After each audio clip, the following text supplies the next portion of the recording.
Welcome back to a brand new episode of Tribal Council Chat. As always, we are your hosts. My name is Bruce Heller, And my name's Brett Parnell. and let's dive in. So Let's we go. have episode 5 of Survivor Episode 50 5 already. already. I mean, this is nuts. Yeah, I was about to say we're going to be merged before we know it, and then as per next week, we're apparently going to be merged at 17. that's insane. I don't like that. It is. I have some ideas that I'll maybe say bring out at the end, but that I'm going to watch for, but we'll see. Like, think about a typical new era cast, and if we merged after the first boot, is what this is. Yeah, but Like, this is not a typical new era cast. I know, but it's still so many people. I know. Honestly, if we're gonna do a 24-person cast, oh, this is just me being greedy, but more episodes would have made sense. Just make it a longer season. Yeah, I think if they were gonna do that, and I thought about that because the challenge obviously has a lot more episodes. They for Survivor they would almost have to like start it earlier than normal, and I don't know what CBS's schedule is being on a mainline network Yeah. because Survivor ends in the third week of December. So like there's no way you can just say looking at the calendar, yeah, the finale is the night before Christmas when half the country is driving. I bet CBS is glad they're not ABC though, because ABC had to cancel a lot of airtime that was going to be taken up with The Bachelorette. That Oh I yeah, wonder that's how right. I they're going heard to that. fill. We'll see. I've also heard a rumor that they might just get another bachelorette from someone from the traders. Is The Bachelorette pre-filmed or is it live each week? Because I thought I've never watched that show once. I don't either, but if it's pre-filmed like Survivor and they've already filmed everything, I don't think they have time to do that again before those time slots come up. That's a good point. But I don't envy the people at ABC right now. No. What a terrible situation to be in. But yeah, so this was So we overall know. thoughts. This was a So fun episode. thanks to ABC, we know it can always get worse than Brendan has. Well, yeah, this was a fun episode though. This was. And we finally got a double boot too. We did something I thought we were going to get like a month ago. Yeah, for sure. And I still think, regardless of a merge, there might be more because we know in other seasons that there's been ways to like say we're merged but split the group into two tribes and have them both go to tribal council. Yeah, for sure. The stupid mergatory thing that they were Well, doing. that and then the next like there's the mergatory twist and then there's the one where you have to try to win reward for your tribe, but only one person gets immunity. Yeah. We are getting something next week though, because I sent you this video of Sesternino talking about the trailer for next week. Yeah. But we have this creepy photo of Jeff like with red backlighting that Sesternino called evil ass Jeff Probst. And I forget what the quote was, like something about this will change the course of the show's history or something like that. Yeah. Interesting. So we're getting something next week, and it's Oh, probably going to be definitely. something that a lot of people aren't going to like, I'm guessing. After being excited about the hourglass for the first 12 minutes and then realizing, man, probably. Hourglass 2, The Return, No. Just no. Please no. or The Return of Do or Die, which was That would be also better. It was bad, but it would be better.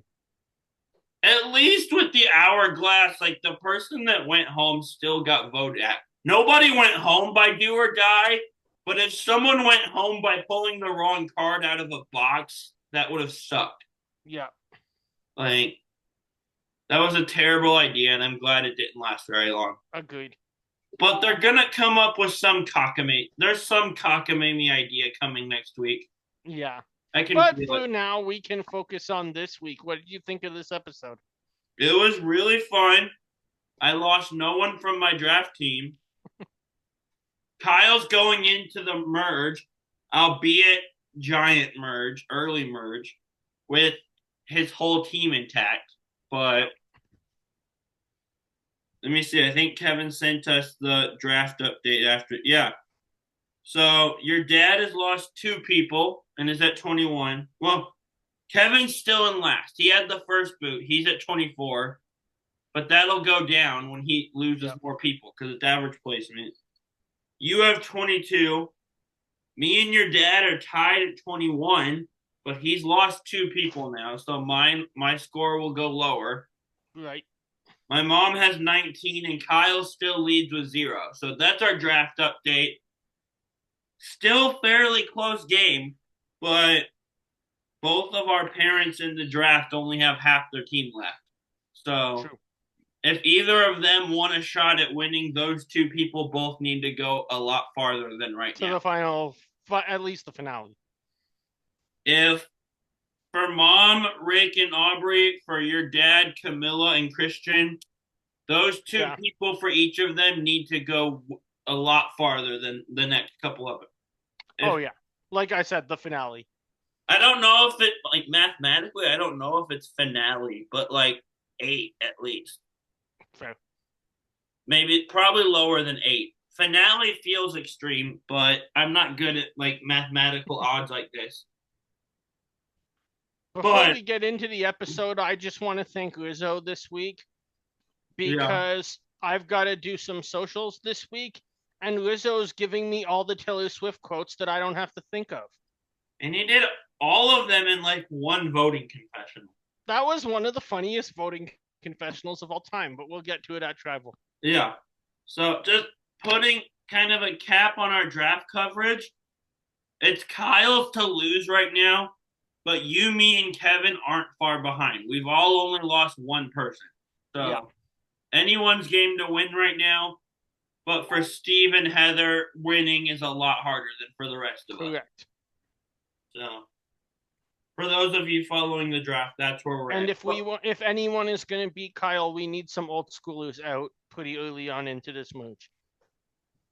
Well, yeah, I thought they were making it seem like Sari could go if Sela went to tribal, but my girl D had other plans and kind of got the wheels spinning on something else. Yep. So, because like Rizzo got a lot of the content, but D's who came to him and wanted to work with him and kind of started the Charlie plan. Absolutely. So, getting into the episode, we're with Vatu leaving tribal from last week, and old Ozzy's back. Old Ozzy's back, and this is where I feel if Kyle is going to lose somebody soon, it's going to come from. Yeah, for sure. Because if they get to a merge and Ozzy starts being the way he always is and either demeaning other players, I mean, it probably helps that it's a merge. He doesn't have to rely on everybody else, or gets too into look how many fish I caught, guys. See ya. Yeah. He's, and like, even here after tribal, he's holding back a little bit, but he's tantruming for sure.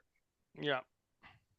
And we get a flashback, another South Pacific flashback, by the way, which is now 2, which is 2 more than I was expecting coming into the season, honestly. Yeah. I was expecting 0 South Pacific flashback scenes, and we've now gotten 2. That's true. Which is great. It was on my underrated seasons list when we did that during the Plus, I mean, we had probably 3 because we had to have got one in the premiere when they did that like montage of everything. Did I miss one? I was talking about the montage. I was thinking this and the Colby coach thing but not Colby, Ozzy coach thing at the island. Yeah, exactly.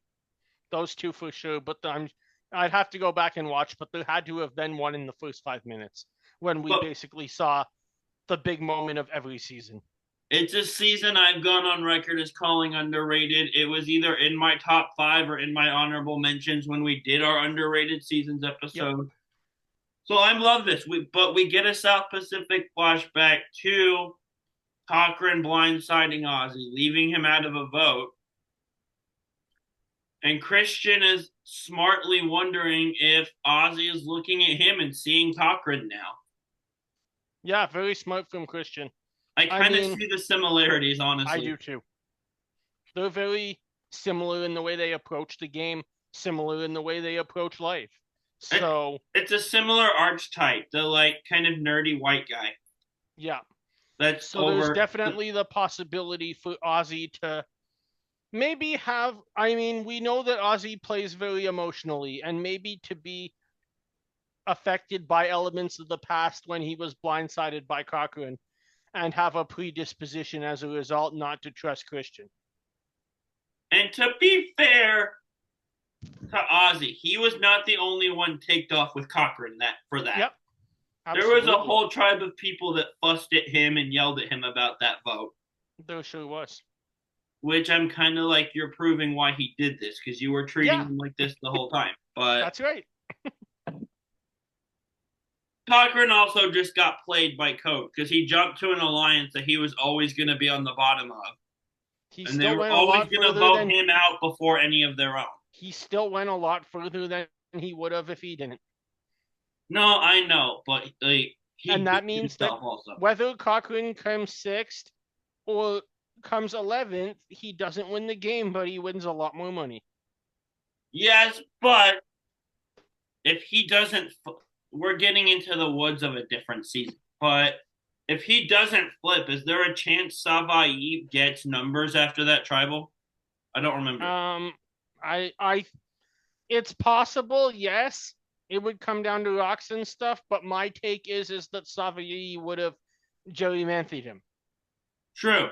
And voted him out when they didn't need him anymore. So he was never winning anyway, because no. With Ipolu, he was at the bottom and was always going to get voted out before any of their own. But with his own tribe, they treated him badly, and he was always at the bottom anyway. So he gets the last laugh in Karamo, and he's won, and Ozzy hasn't. So good for Cochran. Perfect game, also, not just win, but perfect game. Getting back to this season, though, 27 seasons later, we see Ozzy tell us that Emily was trying to give him signs and he didn't see it. That he's not blaming her, that he puts all the blame on this for Christian and has half a mind to gather whoever's left and vote Christian out. Emily was trying to give Ozzy signs. I would not take them either, regardless of if I saw them or not. But it turns out Emily doing the little Mike wants to vote me out thing was a good move on Emily's part. Yeah. Because Christian blew Ozzy's trust. Emily hasn't. Emily still has that relationship. That is true. Emily's getting dogged on this season because a lot of people are saying she can't keep anything to herself, and she kind of can't. She's a really good player, and that thing last week ended up being a smart move for this reason. I don't know if she did it on purpose with that intent, but good result for her. Yeah. She's in a good spot, and I think she's going deep, and I'm not just saying that because she's on my team. But interesting. Do what? I said interesting. You don't agree? That she's going far? No. I was gonna say you were kind of hard on her last week, but yeah, I still am. But look at it. The thing everything was hard on her for, which is telling Ozzy Mike wants to vote me out, is having a good result for her now. Right now it is, but at the same time, if people hear about this gameplay being a bit erratic, is anyone going to trust her in 17? Because Christian's loyalty isn't enough with 17 people. I'm not sure, but 17, you need 9 votes to guarantee survival. at this point, with that many people at a merge, whatever name comes first, whatever name gets mentioned first, people are just going to jump on. Yep. It's not going to be hard to gather votes at Very that true. point. When it gets down to the nitty gritty, we know Emily can get along with people. Yep. We saw it in 45. Early in 45, she could get along with no one. By the time she got voted out because she was a huge social threat. She's still Yep. that same player. Yeah, we'll see. She's off to a bit of an erratic start, but the loose lip thing last week has come out to be a benefit, and this is recoverable. Yeah, definitely. And she's really established something with Christian too. Like neither one of them are breaking that. Right. So I don't know how she's going to juggle him and Ozzy like she's trying to do, but I think the fandom as a whole is being too hard on her so far. But we'll see. Now that I went on this tirade, she's going to go home next week, maybe. That's just kind of how things go for me. But I hope not. But the next morning, we said old Ozzy came back after Tribal. New Ozzy comes right back the next morning. For now. Yeah, for now. But we see him and Christian hug on the beach. Ozzy apologizes for being hot-headed. And he says that's the old him. He doesn't want to be the old him. And they kind of make good, seemingly. Yep. So old Ozzy came back. Understandably, I'd be ticked off too if I had been left out the way he was. Right. But new Ozzy's fighting back. New Ozzy isn't completely gone. It's no, definitely not. It just shows us that Ozzy is having this personality clash where he might be ending up playing 2 different games at 2 different points come merge. I don't know if I've said this about any of the previous versions of him. Ozzy's self-aware now. Yeah. I Absolutely. feel like that might be a new development with him. That is a new development, 100%. So he just has to take that self-aware thoughts and make it actions all the way to day 26. Yeah. Next, I learned that you and I kind of misjudged guessing what these dynamics would be in this tribe. Yeah. We thought it would be Ozzy and Angelina and then Emily and Christian with Steph in the middle. Yep. Turns out Steph does something smart. She's kind of been boring. We haven't got a ton from her this season. We got more this episode. Mm-hmm. She tells Ozzy that her and Genevieve sent him the idol and establishes trust. And those two kind of form a duo. So instead of the two duos being Ozzy, Angelina, and then Christian Emily with Steph in the middle, Steph has worked herself out of the middle into a duo with Ozzy now. She has a number. And now which is a really smart move to make until they play it wrong. Yeah. Those two, if they're going to be a duo, I think that's a great move to make. They're 2 old school players. They probably know each other well.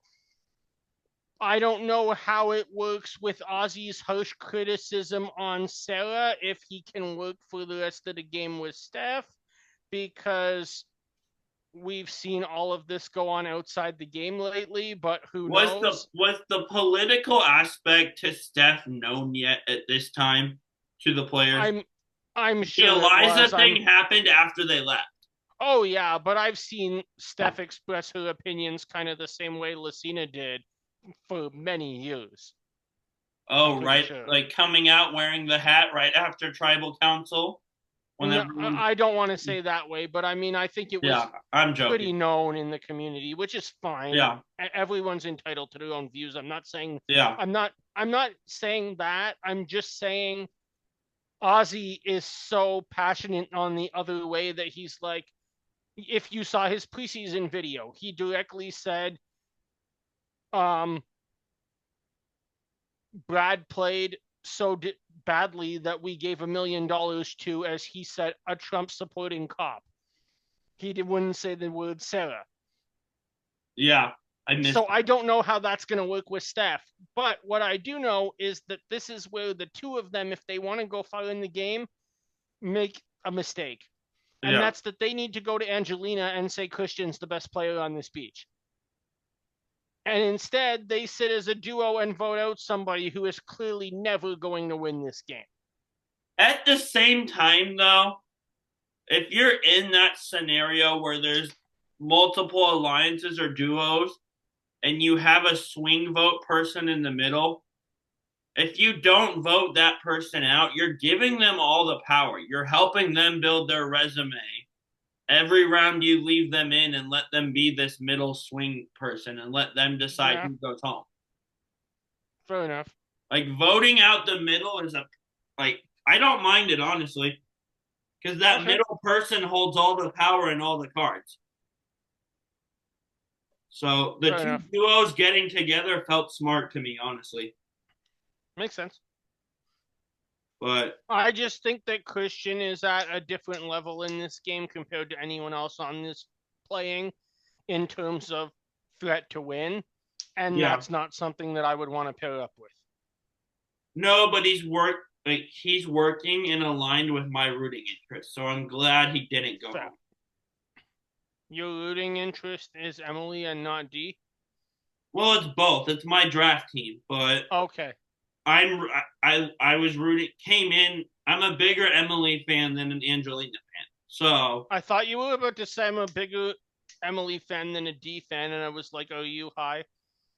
no, but like if you came to me preseason and said there will be a situation where either Emily or her ally goes home or it's Angelina, I'm no offense, I still like her. I'm picking Angelina to go home.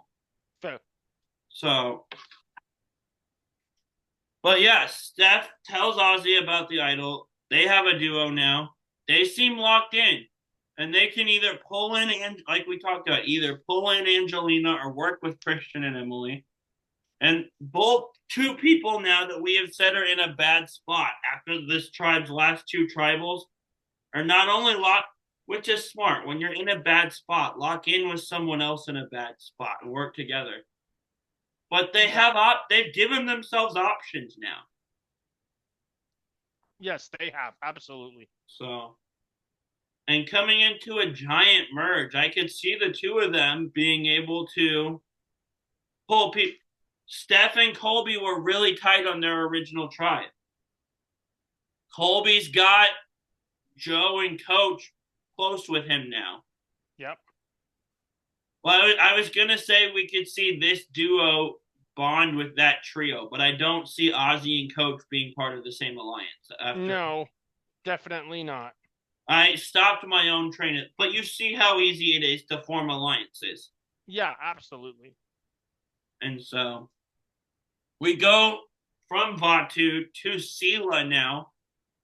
I also don't know if Coach's alliance would necessarily need to trust Stephanie when they already have Genevieve as their extra member. But the Colby Stephanie link is where I was starting there. Makes sense. Because they were tight on their original tribe. Yeah. And they're going to be tight when they reunite. Yep. We go to Sela, and Jonathan and Kamilla are talking about how they haven't had to go to tribal. But if they do, that original Kalo 4 is still tight. They have the numbers. They're in control on Sela here. Yep. And so Jonathan tells us that of the other outside of their alliance, Rick is who he sees himself getting close with, which is an interesting combination of people, by the way. Yeah, that is. We then see Rick say that if Kalo is looking at Rizzo, Kalo wants to vote Rizzo out. He wants to be a passenger on that train. And I This wrote was down, funny. oh no, not the pilots and passengers again. I thought of that right away. Season 38, Rick's original season, was and like people complain about metaphors and analogies now, but that cast was just addicted to metaphors, and Yeah. specifically a metaphor of pilots and passengers came up 1,000 times, it felt like. 1,000 times. So when he said passenger, I just kind of got flashbacks. I'm like, no, we can't start doing this again. No, no more pilots and passengers. No, and no more Edge of Extinction. We did get a great. The pilots and passengers gave us a great line. I forget who it was. Julie. Julie, you know where I'm going with this. You're such a passenger, Rick, and just saying that it was in the Julie. most like annoyed over it tone ever. Yeah. Like using the metaphor as an insult was so funny. Shout out to Julie, I guess. But we then cut to D, who we haven't seen a ton of her so far. Her tribes haven't gone to tribal. Yep.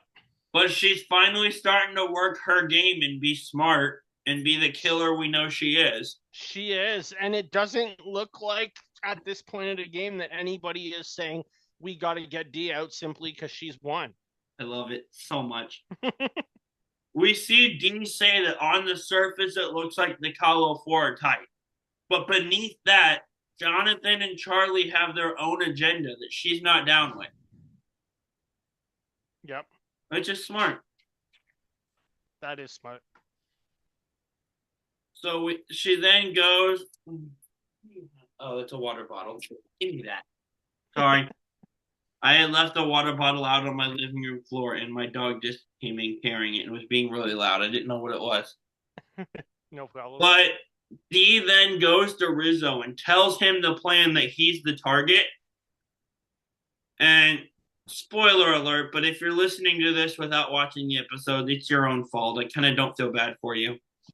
Sorry. Yeah, we don't put it out 30 minutes after the episode. We put it out 3.5 days after the episode. But so Charlie ends up going home from this tribe. And like a lot of the hype has been Rizo versus Charlie, this rivalry. And rightfully, that was a lot of the storyline. Is it a rivalry or is it just bad blood? Kind of both. But like Rizzo was great, don't get me wrong. Yeah. He's getting a lot of the episode. For this move. But if D doesn't come to him and get this plan going and tell him he's the target, and like this, Charlie going out didn't start with Rizzo. It started with her. Yeah. Or did it start with Rizzo when he asked the question about Maria? Well, yeah, but he didn't know Charlie hated him for that. I know, but it kind of kicked off a rivalry that we maybe didn't, that the players didn't see coming. Yeah.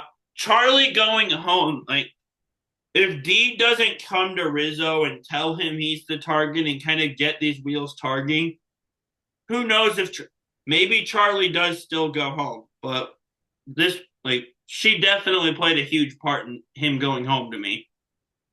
Yeah. We also, like, Rizzo loves that D wants to work. Like, our draft teams are coming together here. Rizzo loves that D wants to work with him, and he's playing ball. And Rizzo has the same move with everyone of, hey, here's how I'll show you I want to work with you. I'll explain how the idols work. He's explained it to Charlie, and I forget who else, but he explains to D how the idols work. Yeah. So, one of your favorite players on the season and my favorite player on the season seem to be working together now. So that's kind of cool for us. That is. Also kind of neat that I'm almost wondering, is D just becoming a new coach here with Jack and Jill? Because last week, Zach Brown comes out and D loves Zach Brown's music, and now she's saying the same thing about Billie Eilish the second she finds out how the idols work. I mean, people can like multiple kinds of music. Of course they can. It's just funny that every single time a celebrity appearance comes out, D is like a massive fan. I'm like, I guarantee you D is going to be a massive fan of Jimmy Fallon's show and Mr. Beast channel very soon. That's because Jimmy Fallon's hilarious. I agree. But we go to Kalo, and you mentioned Coach. My first note is of him. My first, 3 notes on this Kalo section are from him, actually. The first one is Coach says he loves the social game.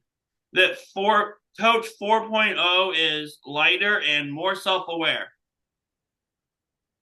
Yet he's still knighting people on the beach. What? Yet he's still knighting people on the beach and giving them random names. Oh, we'll get to that. I have a comment on that.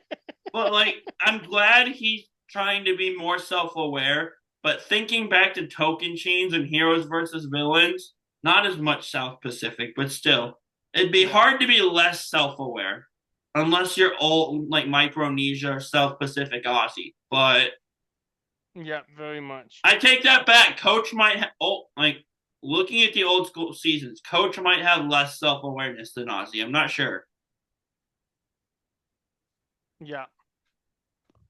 And there's Philip if we're talking about Survivor players with no self awareness. Yeah. I did not expect a Philip Shepard reference on this show or anytime during 50, with considering Boston Rob's not here. We didn't get it in the edit, but I made a Philip reference in my notes coming up here very soon. We also know that Coach tells us he's given himself a new nickname other than Dragon Slayer this season. He's the Tide Walker for some reason. Oh, God. I At least that was my reaction. Why is he the Tide Walker? What? Okay. Is this just Because Aaron slayed a dragon like 25 years ago. well? Well, 25 years ago was season one. 18 years ago, but whatever. And then Coach gives Colby and Joe nicknames and knights them. And Joe is the Stone Bell Warrior and Colby is the Oakbound Warrior. And I don't know if it's real or not, but they at least do a good job of playing along and pretending they like it. Yeah, that was my reaction. I think that the two of them just know that that's Coach's style and you don't want to piss off Coach. There's no way that they can actually be into this kind of nonsense. I would believe it from Joe, honestly. Interesting. Colby, I feel like, was just being nice. Joe wouldn't surprise me either way. Fair. But here's my Philip note. And I didn't expect to write Philip's name in my notes, but I wrote, I feel like I'm watching Philip give Spies R Us 2 their nicknames in Karamoan. That was funny. Because Philip had a Spies R Us alliance in his first season in Redemption Island. Yep. Then he comes back in Karamoan and makes Spies R Us 2. But, like, gives everyone these crazy spy nicknames. And I don't It even doesn't work remember well. any of them. But I remember one. Brenda was Serenity. Yep. So Coach is Philip in this scene. Basically. Which Coach is kind of Philip-y anyway. But yeah. They're both odd, to say the least. Man, everyone's complaint, like, I saw some of the Zach Brown complaints were, well, why didn't we bring back other Survivor players that weren't on the season for a guest appearance? Give me a Philip Shepard appearance on the beaches of 50.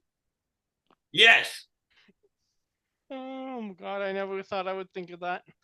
Or just give me Philip Shepard on the cast of 50. Just parachute him in partway through challenge style.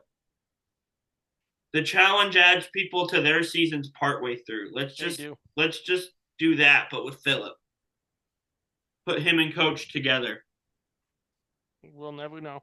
I'm killing the show actively with HIV I have right now. You really are. I'm scared for it. Philip just makes for good content that's easy to talk about. But jokes aside, Coach giving them nicknames legitimately did give me Karamoan flashbacks. Yeah. I didn't expect to have. I didn't come into 50 expecting to ever be reminded of Karamoan, so that was fun. And we got it twice this week. Yeah. Karamoan's kind of an overhated season, honestly. Yeah.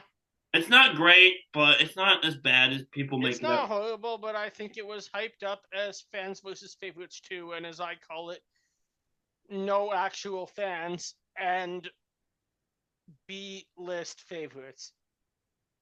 And Brandon. Yeah. Who's like a C or D list. Who's just not a favorite. Who is just there. The edit was also very Philip heavy, which gets... I'm making jokes and smiling about Philip, but he gets tiring quickly when he has power. It That was recruits against people that were just cast on a previous season. recruits against people they could get to come back. Right. Brendo was a favorite, at least, I'm guessing. Yeah, definitely. Cochran probably was. Yeah. I think some of them would have the fan bases within the community, Cochrane, Corinne, Malcolm, but they're not like I forgot universal Corinne fan was on favorites. that season. Yep. Oh, yeah, Malcolm. That's a huge favorite. Yeah.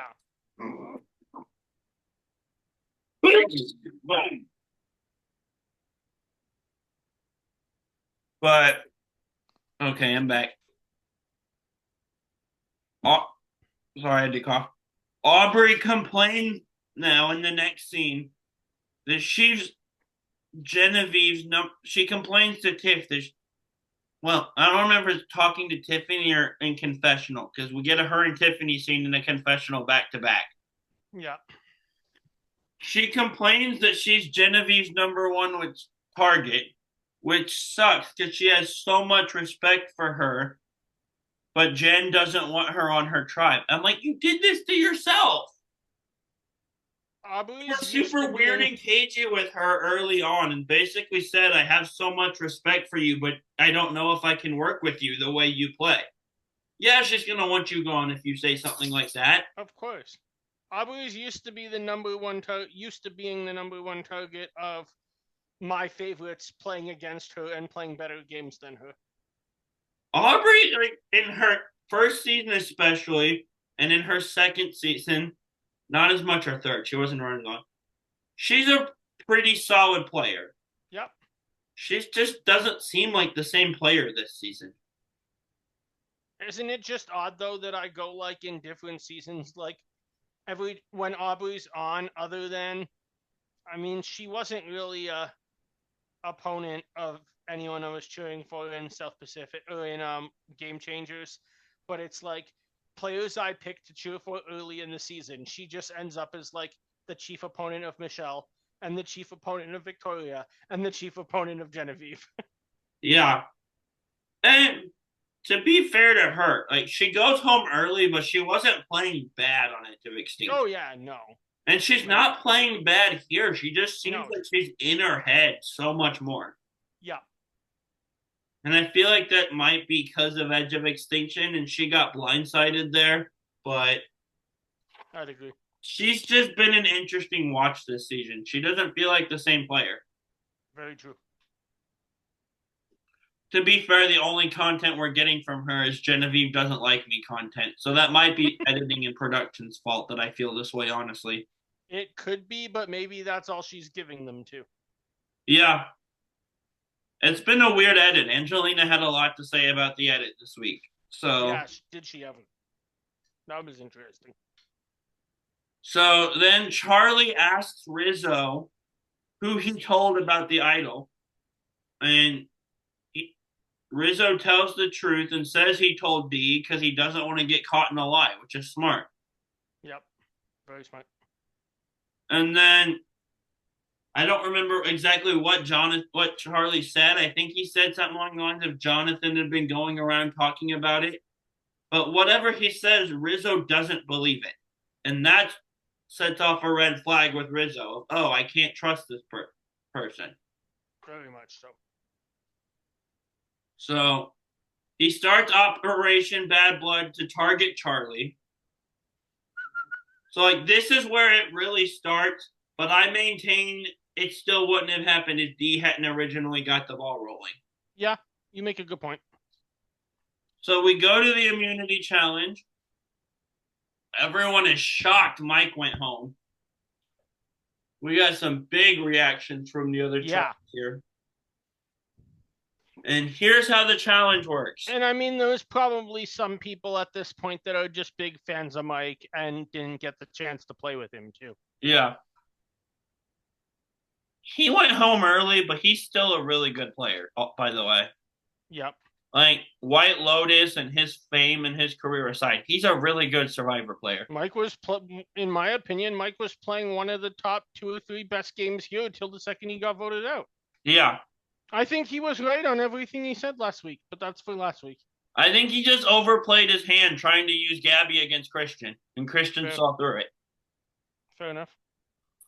it. Here's how the challenge works, though.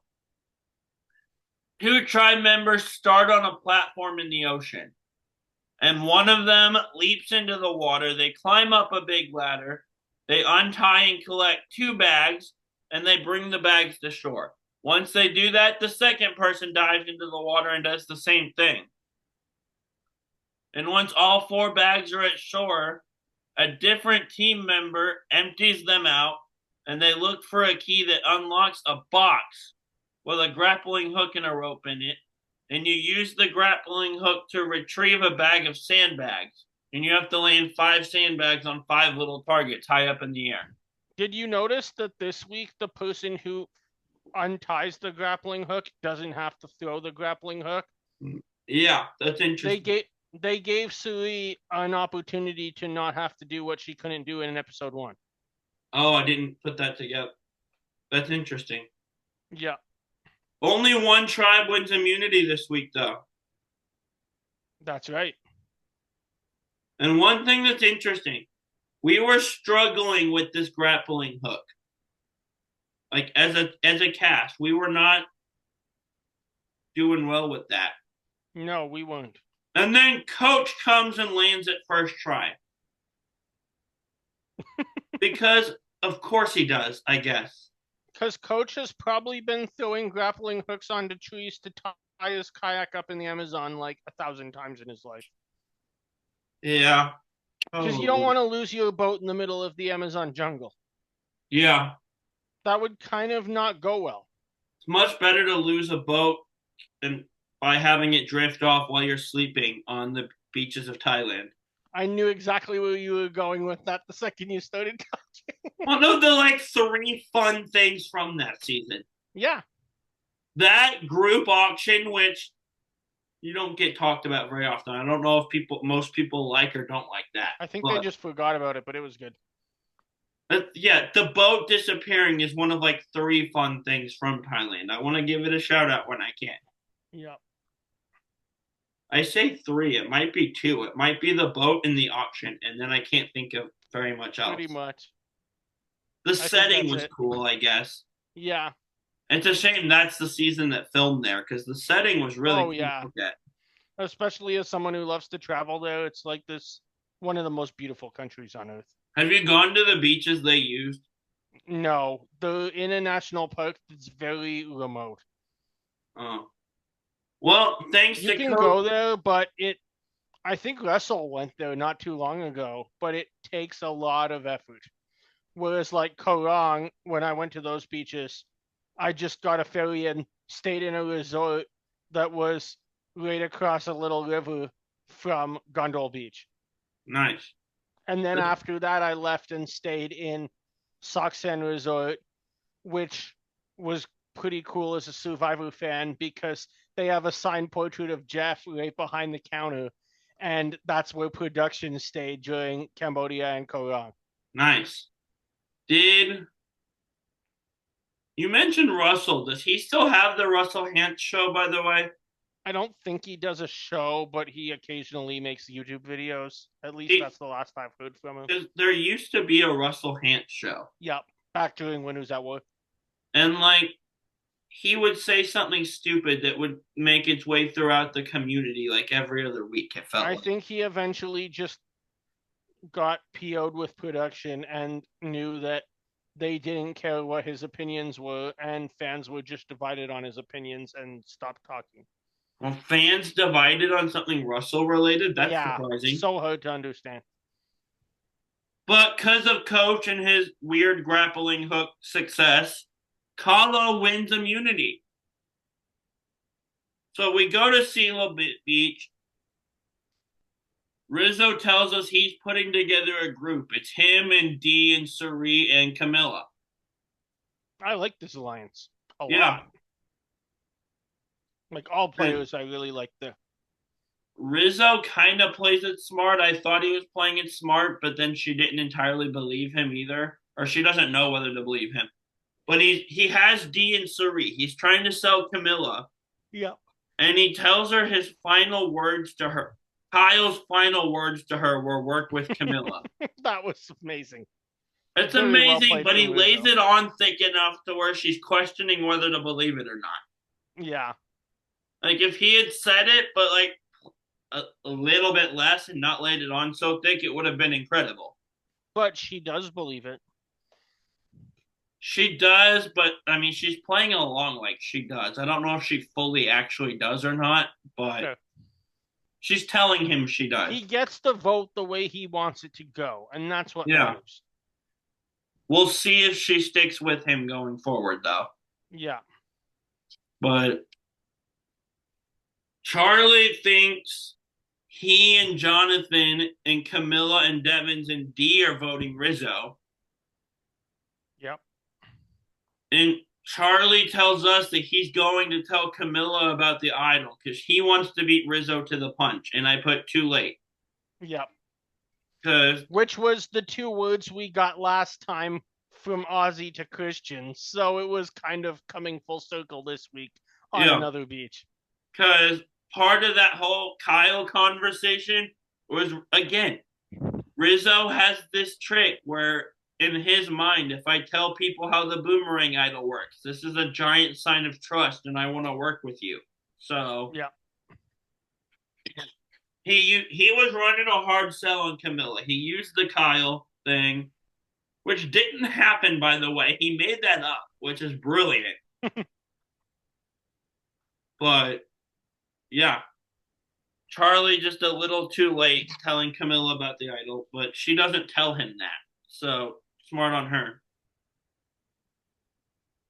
We go back to Vatu, and this is where I realized Christian, Ozzy, and Emily have been to tribal every episode so far. Yep. And they still have after this episode.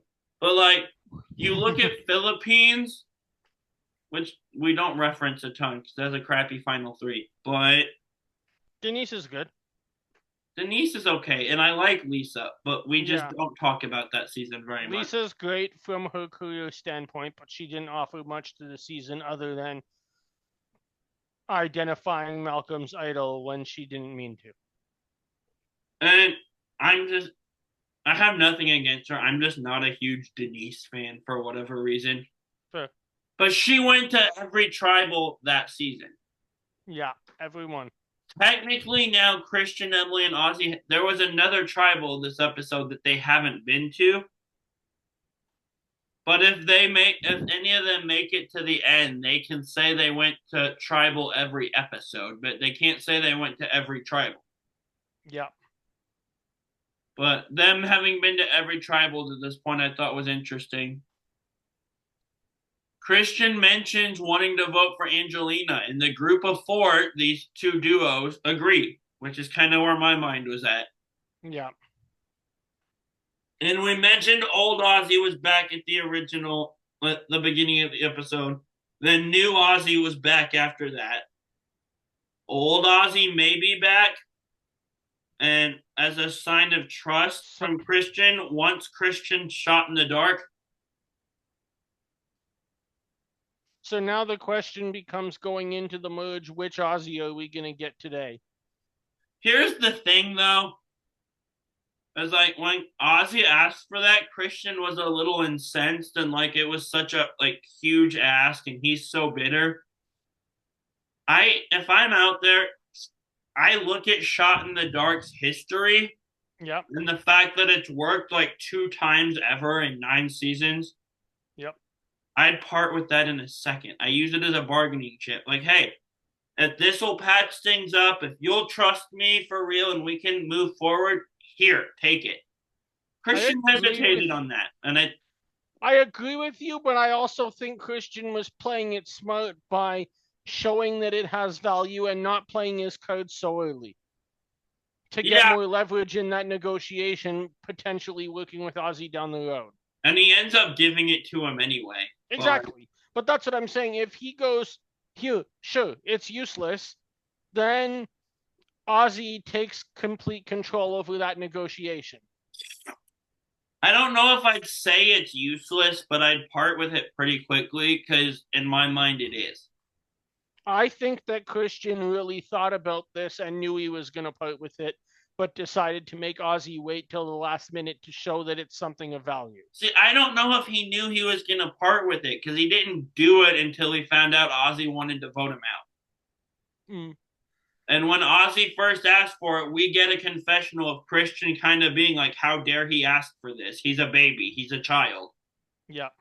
Which, yes, but you blindsided him and left him out. I don't like him being upset with you is a little bit understandable. Sure. But, and maybe I'm being too hard on Shot in the Dark. If you ask Caleb for season 45, he probably views Shot in the Dark differently than me. Yep, very much so. It worked for who? Jamie on 44, even though she didn't get votes? That's right. And Caleb. Yeah, it's worked twice in 9 seasons, and it's been played a ton of times more than that. So, Well, every time is an 18.3% chance. And the one thing, speaking of a discussion that happened on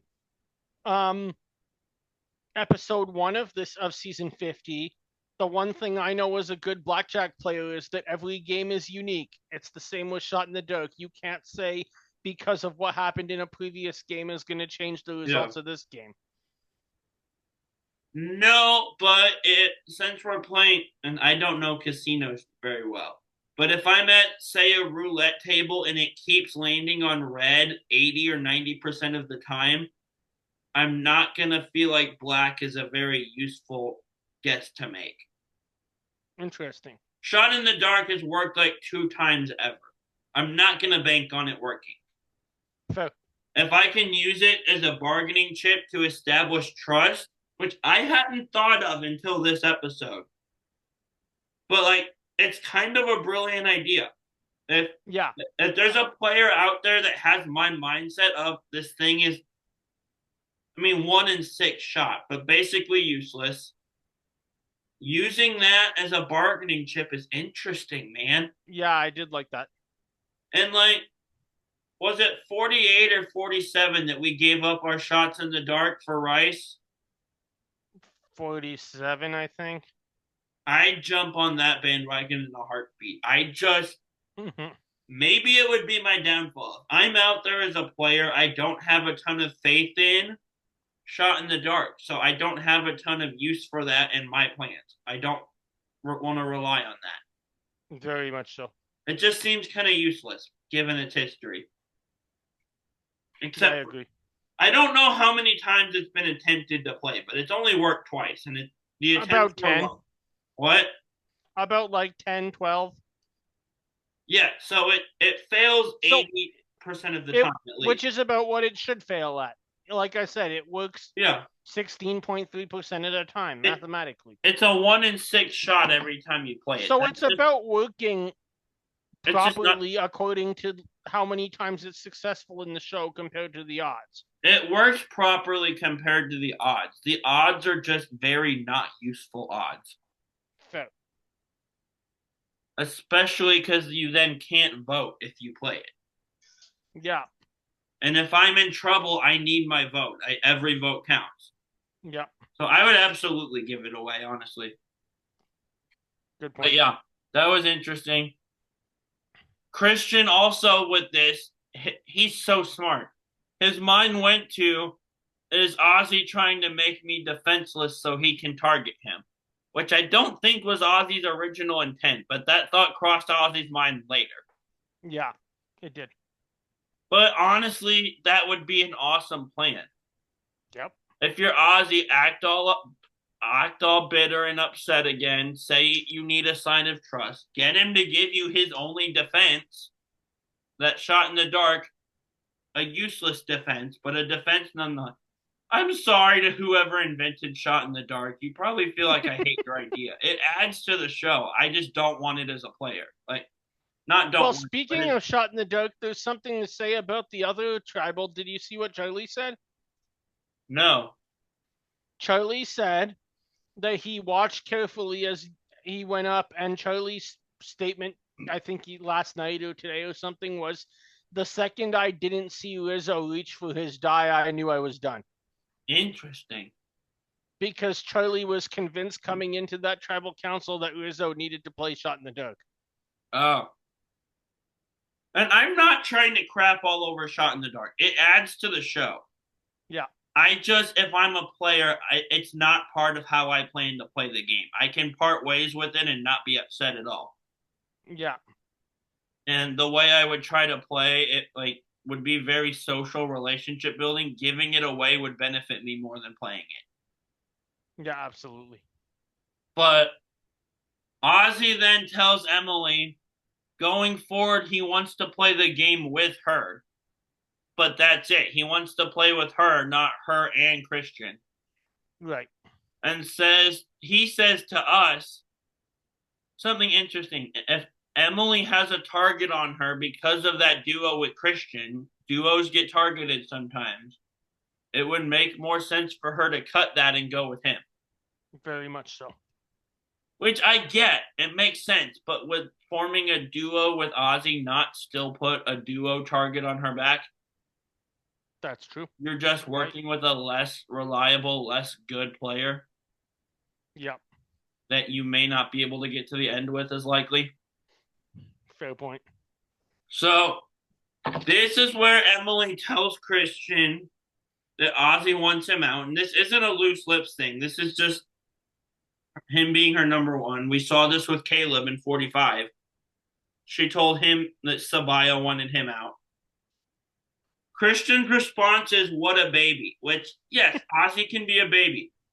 But again, you blindsided him majorly last week. What did you expect? You've seen 4 seasons of this person. Why are you surprised that this is how he's responding? Is that just me? Yeah. No, great point. Because, like, with the shot in the dark and with this, Christian seems just kind of surprised and almost incensed that Ozzy doesn't trust him or is upset with him. What did you think was going to happen? Like, come on, Christian. Exactly. You've seen 4 seasons of him being this person. He is a new Ozzy, though, to be fair, for most of the season and parts of this episode, even. He is trying to play strategically, by the way. He's trying to use shot in the dark, Christian shot in the dark to his advantage and negotiating like that. Yeah. Old Ozzy would have just completely ignored that part of this game. Old Ozzy would have said, don't vote me out. I caught 28 fish today, guys. New Ozzy's kind of interesting. New Ozzy with little bits of old Ozzy sprinkled in is just magic. It is. For TV. I agree. I've been really impressed with Ozzy this season, even though coming in, I've never really been the biggest fan of his. Same, and I expected to get the same version of him we've seen 4 times coming in, and it's been different, and that's fun. Yeah. But now that we're getting sprinkles of the old Ozzy, it's even more fun. It's unpredictable now. Very true. So once Christian knows he's a target, now he decides to give a shot in the dark to Ozzy as a token of trust. Can't really tell if that worked or not, but I think it did based on the vote. So yeah. I mean, they're both still here, so it worked. And they voted the same way. Yep. So we go back to Sela. And Rizzo is talking with Suri. They're building trust. He tells Suri about the idol someone sent him. And Suri has an interesting confessional here. She talks about how he's giving her so much. And the way she plays is, and like what she's used to from her era, is to not share very much. But she likes him. She's drawn to him. She wants to give him something. Yep. So she tells him that Ozzy got an extra vote and how that worked on the premiere, that he got that. And that he gave it to her. And she tells Rizzo he's the only one that knows about it. Yes, that's very true. Between Dee and Suri. Like Rizzo's doing a good job forming bonds here. Rizzo's doing a great job. We just have a fun camp scene where like Rizzo's telling about his idol in 49 that he made it pretty far.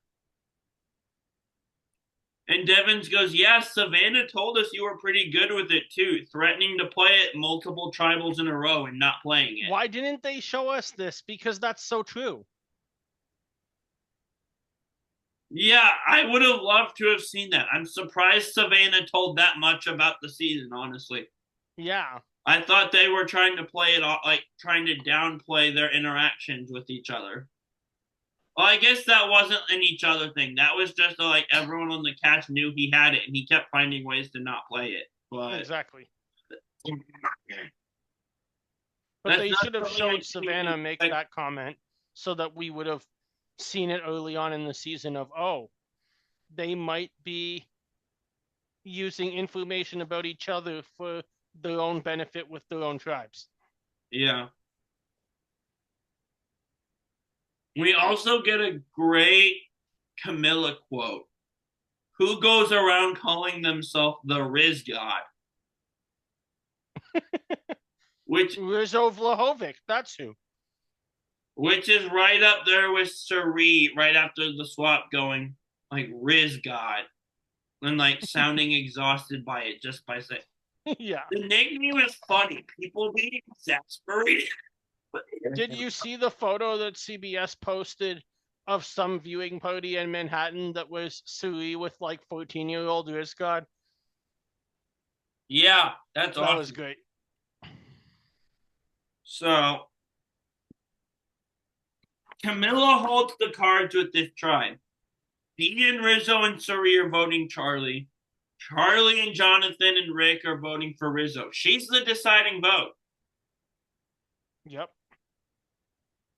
So we go to tribal number 1, which is Vatu. I don't really have any notes from the like chatter and talk at this tribal, do you? No. Angelina goes home, gives away her jacket again. right before we leaves because of course. I mean, she had to. That was so funny though. It was too bad that Angelina came out and just wasn't the same. I mean, from a life point of view, I'm glad that she's obviously doing amazing and living her best life and is a mom to 2 children. She didn't give us the same content by any means as we got on David versus Goliath, which meant that this is more than likely Angelina's last moment on reality television, which I never thought I would say 10 years ago. I'm like, oh, she could be in this for the long haul. But if this is it for Angelina in Survivor and she's gonna get voted out, that's the way she had to get voted out to make that reference to probably her most well recognizable scene from her first season. I feel bad for her in the sense that she came out as a different player this season and was playing better than she did in David versus Goliath. But she was so freaking chaotic and kind of messy on David versus Goliath. Yep. And by her own admission, too. People didn't want to work with her and they wanted to send her home because they saw that and thought that's who they were playing with. Very true. She never had the chance to show that she was a different player because of the preconceived notion of, wow, look at her on David versus Goliath. That seems unpredictable and scary to work with. Yeah. But, yeah, she also, for being one of the boots this episode, she didn't get very much screen time.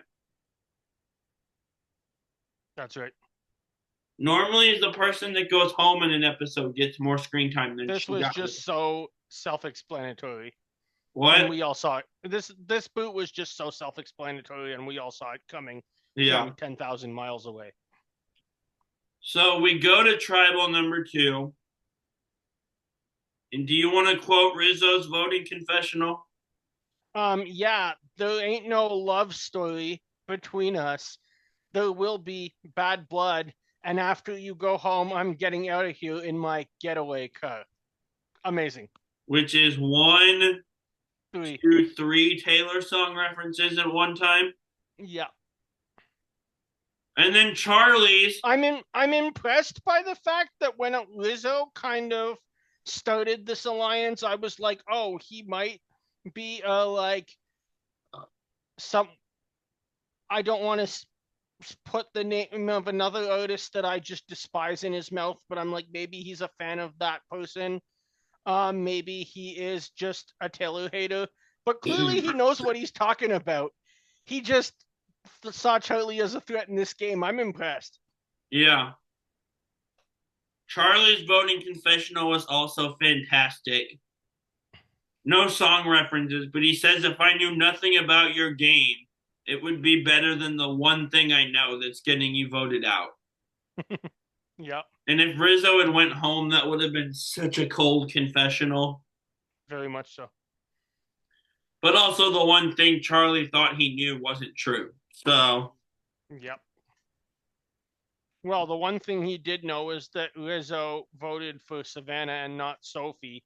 What he doesn't know is that they're a trio and not a duo. And like, if you're gonna say Sophie was your number one, why wouldn't you just like continue the lie and say you voted for her? It's not like they can check your voting history while you're out there. Exactly. Like it was not just, the smartest move by Rizzo, but he certainly made up for it this week. it's smarter than just flat out saying, "Hey, have you talked to Maria?" Yeah.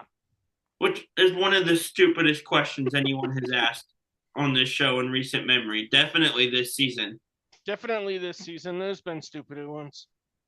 Yeah, but like the past couple seasons, that's got to Oh be yeah, there. But for sure.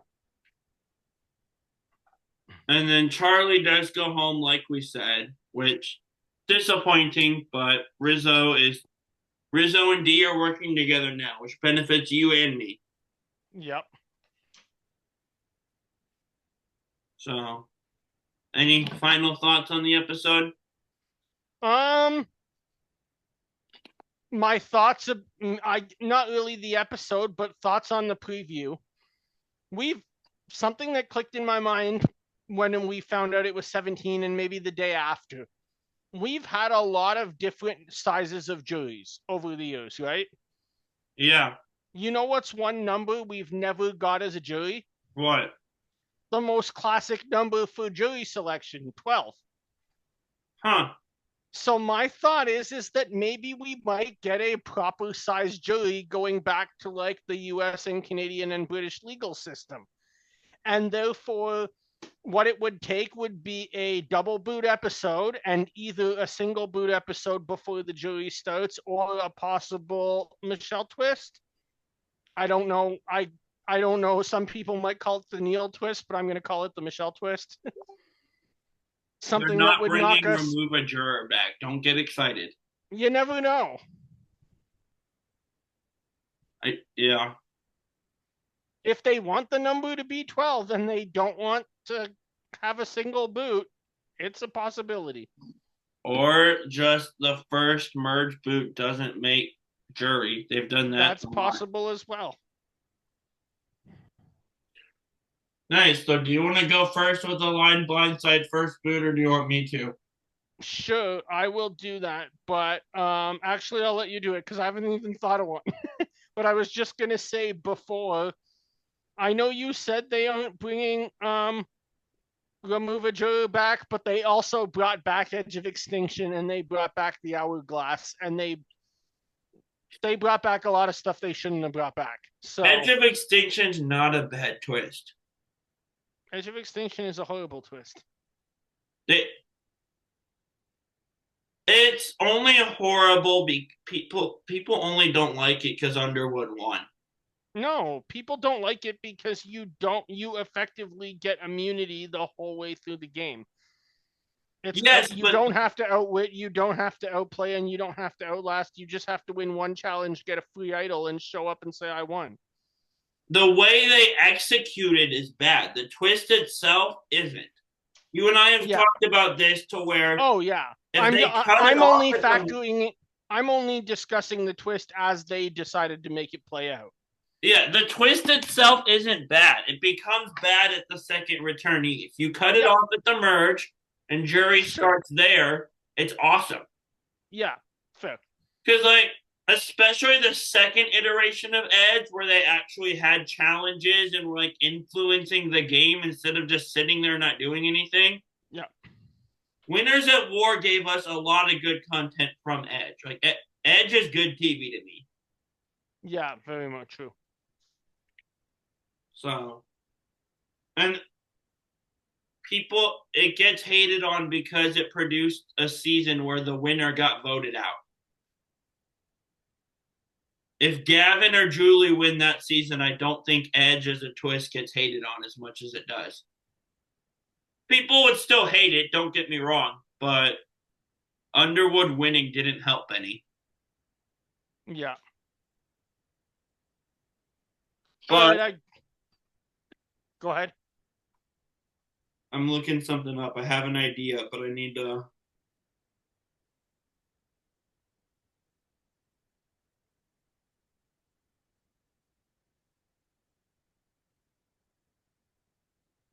Okay. So I'm giving you people that went home in double boot episodes because we had a double boot episode this week. Are Okay. you ready? Yeah, I'm ready. Heroes versus villains. We had Tyson and James both go home in one episode. So I will give you Tyson. Tyson. Winners at War, we had one of the worst double boot episodes ever where Harv went home and then Sandra went home. And so I'm not So I'm giving. getting two winners no matter what. Yeah, you're not getting Harv. You're getting Sandra. Tyson, Sandra. And then I'll go with this episode and I'll throw Charlie in there. Charlie. I'm going to align with Charlie. Yeah, you have I to. mean, didn't win. Another Swifty. What can I go wrong with compared to the other two? I'm going to blindside Sandra. I want to see Sandra on the jury. Uh huh. We've never seen Sandra on a jury yet. I And know. that leaves me to first boot Tyson, who would probably be the most chaotic of these three. I mean, House of Villains cast him for all means, so This show is so unserious, yeah. but like it fits his personality so well. Oh yeah. Uh, yeah, I'm aligning with Charlie. I want to see Sandra on the jury, so blindside her. Tyson, you're just going home first boot because that's the only option left. Yeah. He's also kind of an individual immunity threat, so I'm kind of scared to let him make the merge. Very true. All right.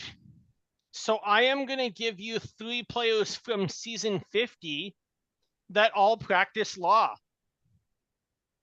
Interesting. So your options are So it's Genevieve and who else? Genevieve, Charlie, and Kyle. I forgot Charlie's a lawyer. I didn't remember what he did. Charlie is I have it right here. He was in law school when we first saw him, but he's graduated now. Charlie's title is associate attorney.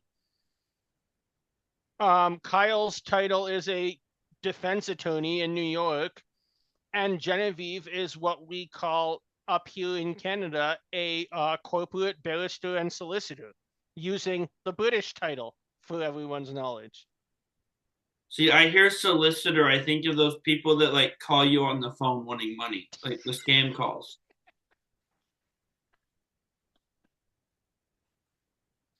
That's where my mind goes with solicitor. Well, in Canada and in Great Britain and in Australia, it means someone who practices law.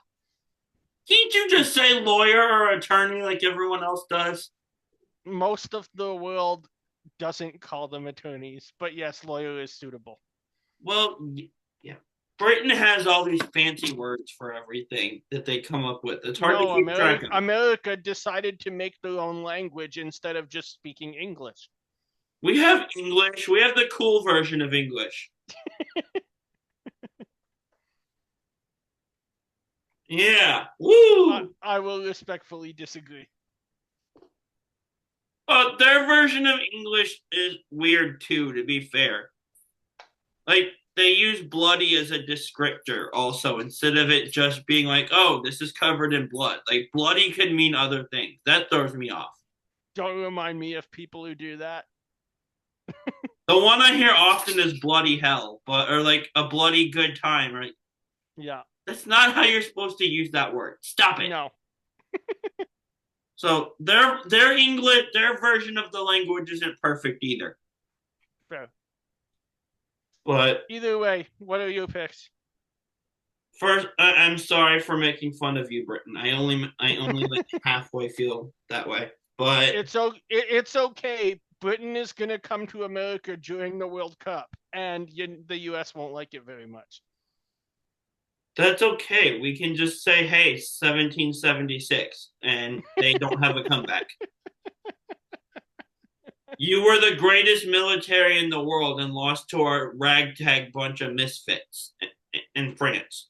So I have nothing to say about that. We'll always have that as a bragging chip over them. That may be the only thing, but we'll always have that. Fair enough. Either way, what's your picks? I'm gonna align with Genevieve. She scares me. Yeah. Probably align with Charlie too. I'm first booting Kyle easily. So Genevieve is the blind side. Nice. I'm gonna align with Genevieve, blindside Charlie, and first boot Kyle for being a winner. Yeah. Nice. This was fun. This was. We have one more episode before the live episode, so that's gonna be fun. Yes, I can't wait. It's gonna be so much fun. We'll be here next week, and then I'll be flying to the U.S. on Easter Monday. With all that being said, check out Pit Stop Pals. Roundtable Talk will be back soon. New Generation Challengers will be back soon at some point, I assume. Yep, for season 42. And so, everyone grab your torches and head back to camp. Bye, everyone. Bye.